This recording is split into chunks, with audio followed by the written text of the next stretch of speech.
Second marine division के साबिक photographer Norman hatch को टरावा की लड़ाई के वाकयात नहीं भूले।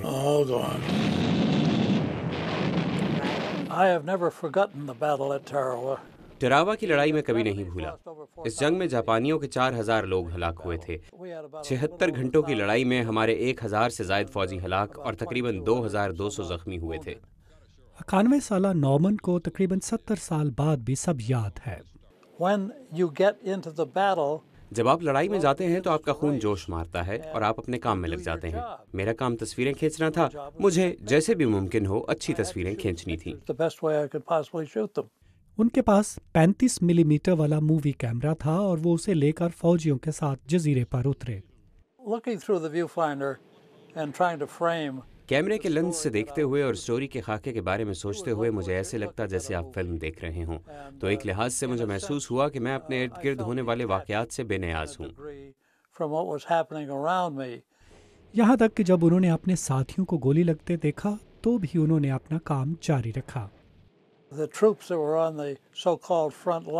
कई दफा फौजी जो अगली सफों में लड़ रहे होते मुझसे कहते, तुम यहाँ क्या कर रहे हो, तुम्हें यहाँ रहने की जरूरत नहीं।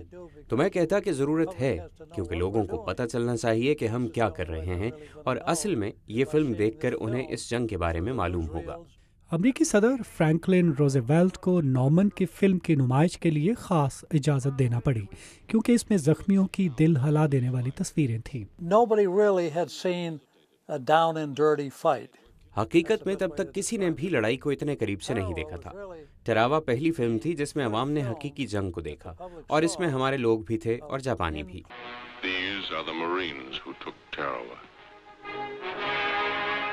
नॉर्मन की फिल्म के कुछ हिस्से documentary film with the marines at Tarawa में भी शामिल किए गए, जिसे 1944 में ऑस्कर अवार्ड मिला था।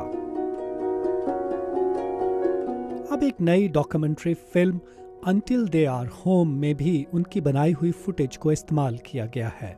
ये फिल्म टरावा जजीरे पर 70 साल पहले हलाक होने वाले मरीन्स के जिस्मानी अज़ा को तलाश करके मुल्क वापस लाने की कोशिशों के बारे में है।